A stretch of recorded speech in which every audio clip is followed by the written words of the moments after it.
नमस्कार विद्यार्थी मित्रांनो, प्रशिक मॅथ अकॅडमी या माझ्या यूट्यूब चॅनलवर तुमचे अगदी मनापासून स्वागत करतो. तर वनआरटी कडून एक परिपत्रक आलेले आहे.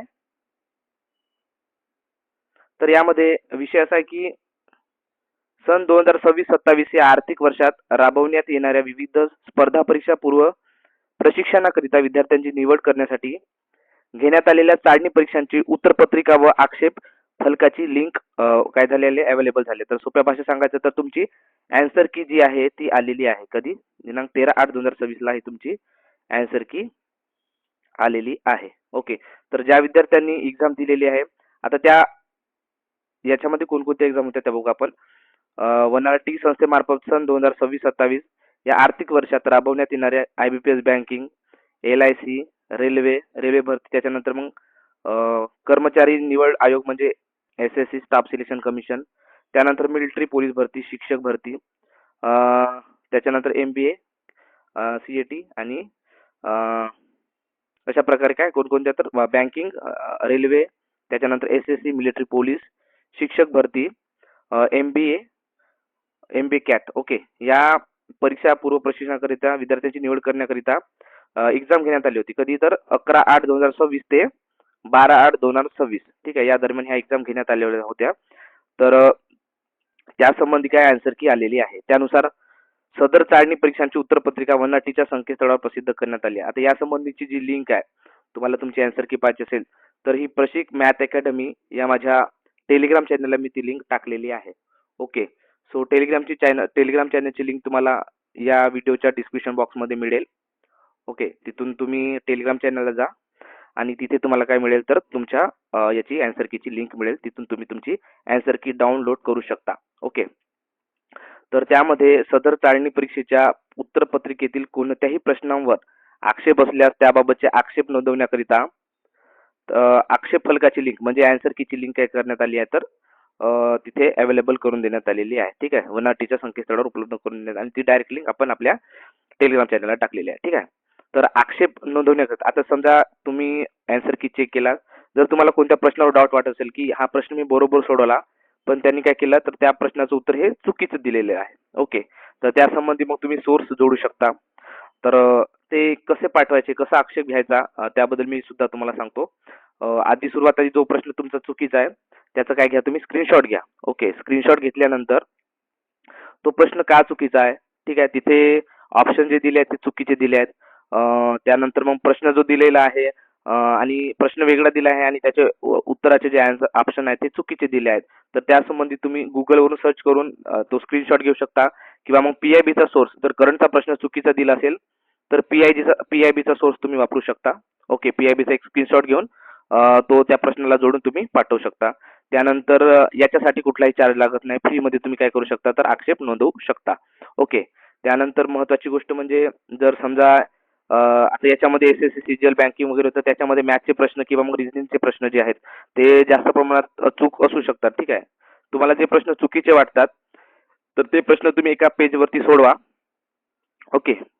पेजवरती सोडवल्यानंतर तुम्ही तिथे त्या लिंकवर जाऊन तिथे लिहू शकता की म्हणजे लिंकवरती तुम्हाला त्याच्यावर काही ऑब्जेक्शन आहे का, तिथं ऑब्जेक्शनचा एक ऑप्शन असतो, तर तुम्ही त्याच्यावरून ऑब्जेक्शन घेऊ शकता. ओके. तुम्हाला जो प्रश्न चुकीचा इथे तुम्ही तुमचं रिझनिंगचं किंवा मॅथचं उत्तर जे चुकीचं दिलं आहे ते बरोबर करून त्यांना पाठवू शकता. प्रश्नाचा स्क्रीनशॉट आणि तुमचं आन्सर. ठीक आहे. या दोन गोष्टी तुम्ही त्यांना पाठवू शकता. त्याच्यानंतर तुमचा आक्षेप जर योग्य असेल तर काय त्याच्यामध्ये बदल घडून तुम्हाला जे नवीन आन्सर की येईल त्याच्यामध्ये तुमचे काय मार्क हे वाढवून मिळतील. ओके. सो ज्या विद्यार्थ्यांना काही शंका वाटत असेल आम्ही प्रश्न सोडवला पण त्यांनी उत्तर चुकीचं दिलं तर तशा विद्यार्थ्यांनी आक्षेप घेणे खूप आवश्यक आहे. ओके. जेणेकरून तुमचे मार्क वाढतील, कारण इथे 0.5 ने सुद्धा विद्यार्थ्यांचे रिझल्ट जातात. त्यामुळे नॉर्मलायझेशन जेव्हा होते त्याच्यामध्ये खूप फरक पडतो. त्याच्यामुळे सर्व विद्यार्थ्यांनी आक्षेप नोंदवणे फार महत्त्वाचे जर प्रश्न चुकीचा दिलेला असेल तर. ओके. तर आता आक्षेप नोंदवण्याकरिता सूचना जी आहे सदर पत्रिकेसोबतच प्रसिद्ध करण्यात येत आहे. तसेच आता आक्षेप नोंदवण्याचा कालावधी किती आहे तर 14/8/2026 सायंकाळी 5 वाजेपर्यंत तुम्ही काय करू शकता तर आक्षेप नोंदवू शकता. ओके. सो आजची 13 तारीख, सॉरी आजची 14 तारीख, तर आज 5 वाजेपर्यंतच तुम्हाला काय करायचं आहे तर आक्षेप नोंदवायचा आहे. याची काय सर्व विद्यार्थ्यांनी नोंद घ्यावी. ओके. तर या संबंधित पुन्हा आता जेव्हा रिझल्ट लागेल किंवा मग या संबंधित पुन्हा काही आता पुन्हा उन्हाळ्याच्या जागा निघल्यात. आता ह्या कशासाठी झाल्या तर बँकिंग आता UPSC त्याच्यानंतर मग UPSC, MPSC त्याच्यानंतर मग कंबाईन ग्रुप बी, ग्रुप सी, राज्यसेवा ठीक आहे. तर याच्यासाठी सुद्धा काय वनआरटी आणि महाज्योतीकडून फॉर्म मागवण्यात आले आहेत. तर तुम्ही ते 23/8/2026 पर्यंत भरू शकता. तरी ज्या विद्यार्थ्यांनी फॉर्म भरलेला नसेल, तुम्ही इथं भरले असेल तरी काही प्रॉब्लेम नाही, तिथं पण तुम्ही फॉर्म भरू शकता. ओके. तर इथे स्टायपन तुम्हाला 6 महिने मिळेल जवळपास 6 महिने आणि ते किती 6000 रुपीज. पोलीस भरतीसाठी 10,000 रुपीज आहे. आणि तुम्ही तिथे जर UPSC एक मिनिट तुम्ही तिथे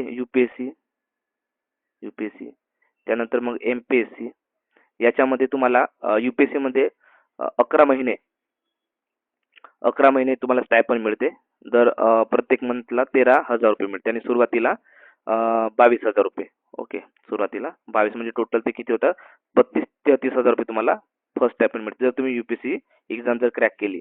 त्यानंतर MPSC मधून राज्यसेवा जर तुम्ही काढली तर ती सुद्धा 11 महिन्यासाठी असते. आता इथे कसं आहे तर इथे जे आहे SSC बँकिंग याला फक्त 6 महिनेच असते आणि इथे तुम्ही जर एक्झाम क्रॅक केली MPSC ची वगैरे तर इथं तुम्हाला 11 महिने आणि 10,000 रुपये दर महिन्याला असे स्टायपन मिळते. तर त्याची तुम्ही या एक्झाम सुद्धा चांगला फोकस करा.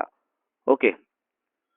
तर अशा प्रकारे याबाबतची मी अपडेट आपल्या टेलिग्राम चॅनलला आणि YouTube चॅनलच्या माध्यमातून मी तुम्हाला देत असतो. जर तुम्ही माझ्या चॅनलला नवीन विद्यार्थी असाल तर सबस्क्राईब करायला विसरू नका आणि टेलिग्राम चॅनलला सुद्धा जोडून घ्या. हा व्हिडिओ जर तुम्हाला नक्कीच आवडला असेल तर लाईक करा, मित्रापर्यंत शेअर करा आणि सबस्क्राईब करायला विसरू नका. धन्यवाद विद्यार्थी मित्रांनो. भेटूया पुढच्या व्हिडिओमध्ये. तोपर्यंत पाहत राहा प्रशिक मॅथ अकॅडमी. धन्यवाद.